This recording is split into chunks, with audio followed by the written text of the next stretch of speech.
প্রকাশ পেয়েছে ময়ূরাক্ষীর fresh look. Afran Nisho ফিরছেন জোড়া সিনেমায়। স্বস্তিকা নায়ক হচ্ছেন শরীফুল রাজ।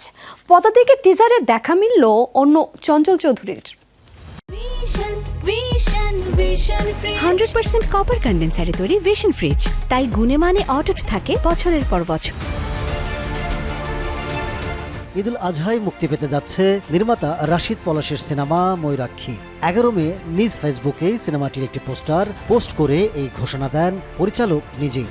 পরিচালক জানান, এরই মধ্যে সিনেমাটি মুক্তির কয়েকটি তারিখ নির্ধারণ করলেও উপযুক্ত সময় ও সুযোগের কারণে মুক্তি দেননি। তাই পরিচালক ঈদের উৎসব মুখর পরিবেশকে শেষ পর্যন্ত বেছে নিয়েছেন সিনেমা মুক্তির জন্য। গোলাম রাব্বানির গল্প ও চিত্রনাট্যে সিনেমাটির মূল চরিত্রে অভিনয় করেছেন ববি দীপ জুটি। গত বছরের সেপ্টেম্বর মাসের শুরুতে ছোট পর্দার নির্মাতা হিমু আকরাম আলতাবানু জ্যোৎস্না দেখেনি সিনেমার নায়িকা হিসাবে ঘোষণা দিয়েছিলেন পশ্চিমবঙ্গের অভিনেত্রী স্বস্তিকা মুখার্জির নাম।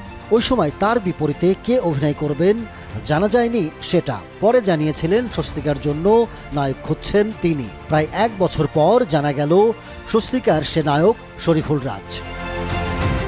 কিংবদন্তি বাংলা চলচ্চিত্রকার মৃণাল সেনের বায়োপিক পদাতিক নির্মাণ করেছেন সৃজিত মুখার্জি। সিনেমাটিতে মৃণাল সেনের বেশে দেখা যাবে বাংলাদেশের চঞ্চল চৌধুরীকে।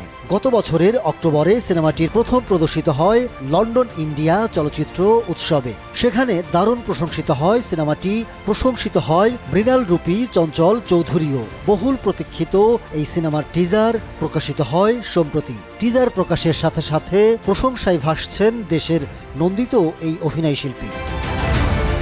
বিরতির পর দর্শক নন্দিত অভিনেতা আফরান নিশো ফিরছেন আপন আলোয়। নতুন 2টি সিনেমায় চুক্তিবদ্ধ হয়েছেন তিনি।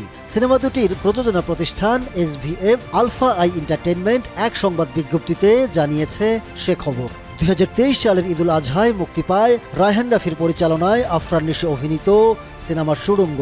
প্রশংসিত হন নিশো, অভিষেকেই নজর কাড়েন তিনি। তবে এরপর আর তাকে পাওয়া যায় না সিনেমায়। অন্য মাধ্যমেও ছিল না তেমন উপস্থিতি। এবার জানা গেল হারিয়ে যাননি নিশো, ফিরছেন ফেরার মতোই। Ahmed Tauquir, showbiz tonight.